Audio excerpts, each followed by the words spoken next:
Intéressant en termes de marge et tout.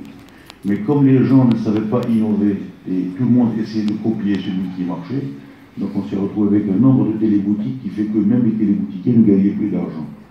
Parce que le peu de richesse qui aurait pu être créée dans ce secteur a été dilapidé par le copier-coller. Donc si on veut se positionner sur un marché, il faut toujours trouver des niches, un secteur porteur, un produit innovant, où on va se démarquer de notre concurrence, où on aura un positionnement qui va être clair, reconnu par notre écosystème, et on ne connaît pas la température de l'eau. Donc toujours les gars, donc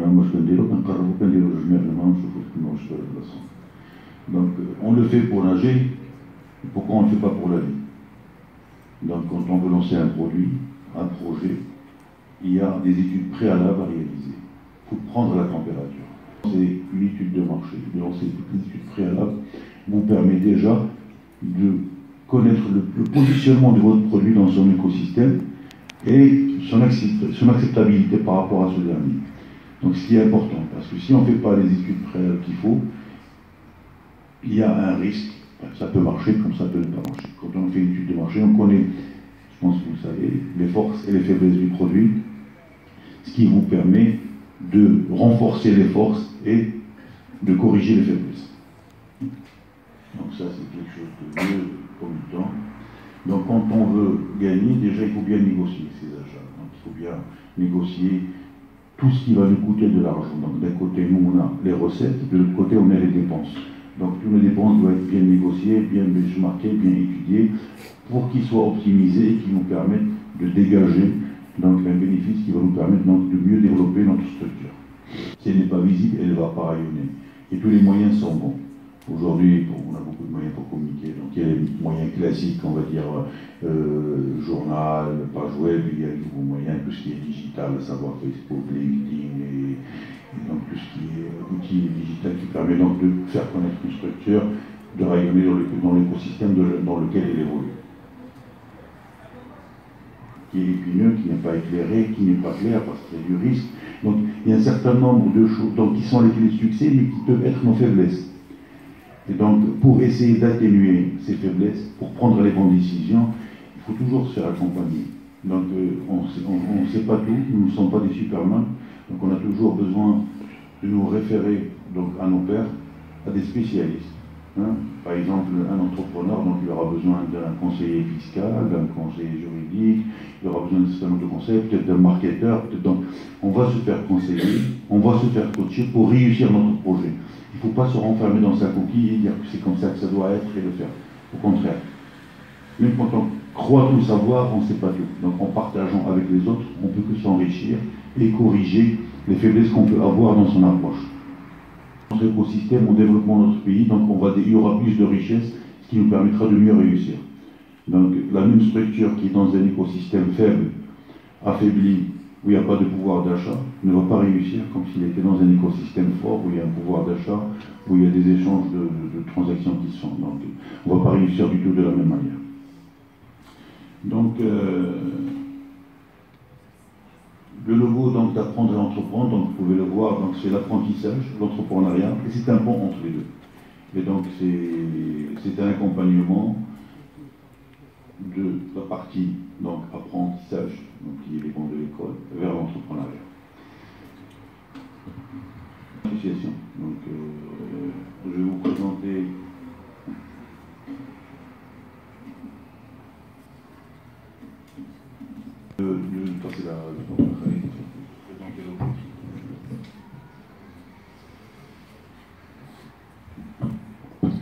Notre association s'appelle Apprendre et Entreprendre, comme Tarek a expliqué, c'est notre raison d'être, c'est être le pont entre l'apprentissage et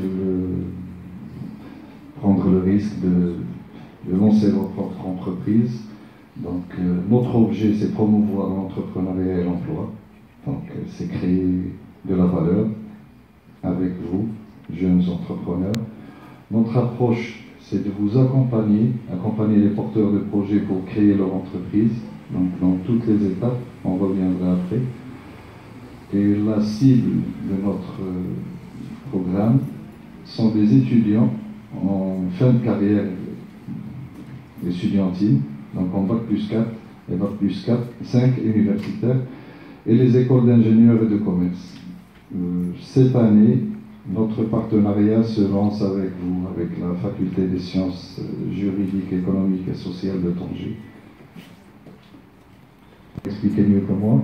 Donc c'est learning by doing. Donc vous allez apprendre en faisant des choses. Et le coaching, c'est nous qui vont vous coacher et vous accompagner. Donc avec une exemplarité dans le choix de projet, dans le suivi, dans toutes les phases d'accompagnement.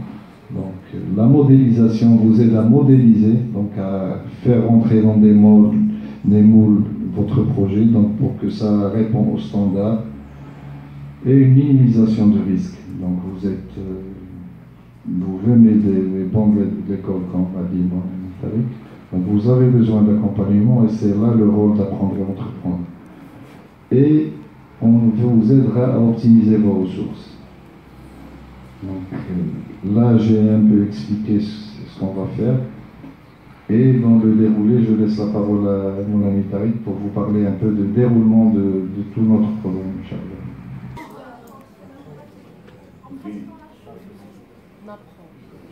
Aujourd'hui, on apprend comment? Vous apprenez comment aujourd'hui? Comment vous définissez l'apprentissage? Sur Internet. Non, là aujourd'hui, nous sommes académiquement. C'est quoi l'apprentissage? Quel type d'apprentissage que vous avez? Théorie. Donc on a un cours, et à partir de là, donc, il y aura un travail dirigé où il y aura des choses sur lesquelles on va avancer. Pardon? L'être humain, pour apprendre à marcher, il n'y a pas de prof, il n'y a pas d'école, il n'y a pas de cours, donc il essaye de lui-même, il essaie de marcher. Pour apprendre à parler, donc il y a des gens qui parlent, il essaie de faire comme eux. Donc intuitivement, donc nous sommes plus, on apprend mieux en faisant les choses. On apprend mieux en pratiquant. Il y a pour un certain nombre de disciplines, ce n'est pas le cas. Pour les grands groupes, on ne peut pas le faire.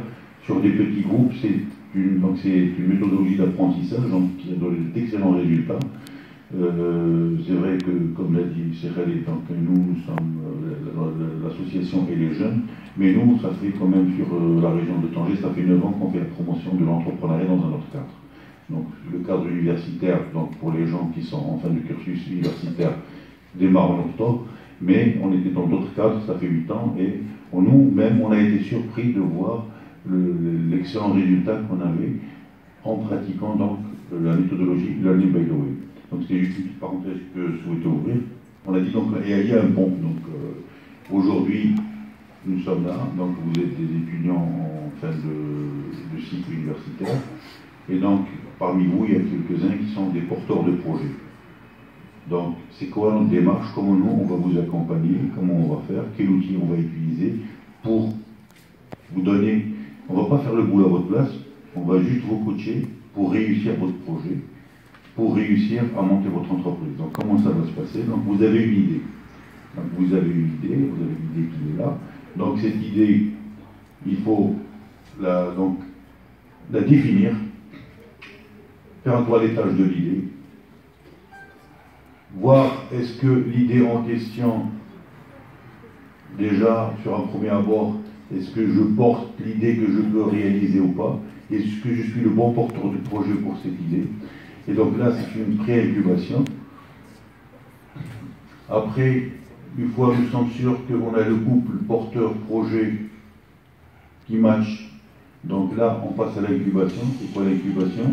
L'incubation, c'est l'étape où on va, comme on a vu tout à l'heure, donc faire toutes les études préalables, tous les préparatifs, tout pour être prêt au starting block pour le lancement d'une entreprise. Donc on va faire un certain nombre d'études, on va faire un certain nombre de choses qui vont nous permettre de se dire, ok, on a le bon produit, donc ça confirme un petit peu la première étape, et on a le bon produit, c'est bon, on a les bons outils qu'il faut pour pouvoir lancer. Donc pour lancer, qu'est-ce qu'il faut? Il faut un certain nombre de prérequis pour pouvoir lancer l'entreprise. Donc tout ça se fait donc durant cette phase-là. Ouais, c'est la phase où on lance l'entreprise, mais on se fait coacher. Donc on a un accompagnateur qui va nous accompagner pour les décisions stratégiques, pour valider un certain nombre de décisions ou d'étapes, de telle façon à se donner toutes les chances qu'il faut au porteur de projet pour qu'il puisse réussir son projet. Et une fois que la pépinière est finie, donc là si vous regardez un petit peu, c'est les mêmes étapes quand on veut planter un arbre par exemple. Donc on va prendre une graine, on va mettre la graine, une pré-incubation, elle va être incubée, après on la met dans la pépinière, dès qu'il atteint une certaine taille, donc qu'est-ce qu'on fait? On va prendre l'arbre et on va le libérer, on va le mettre dans la forêt, et donc c'est ce qui va se passer. Et donc ça, pour nous, cette méthodologie avec ces outils-là, c'est une des clés de succès pour pouvoir réussir donc la création donc de passer de l'idée donc à l'entreprise. Il y a la validation. Donc on reprend donc les porteurs de projets qui ont été incubés et ils vont passer devant une commission qui va voir donc comment s'est passé l'incubation, est-ce que c'est bien passé, comme indiqué dans ce que vous êtes en train de voir. Donc on lance en décembre 2018, Inch'Allah, et là on est en phase de pré-incubation. Pour choisir, on espère choisir tout le monde, ça dépendra du maire. Donc ça sera lancé, une incubation sera lancée entre mars et juin 2019.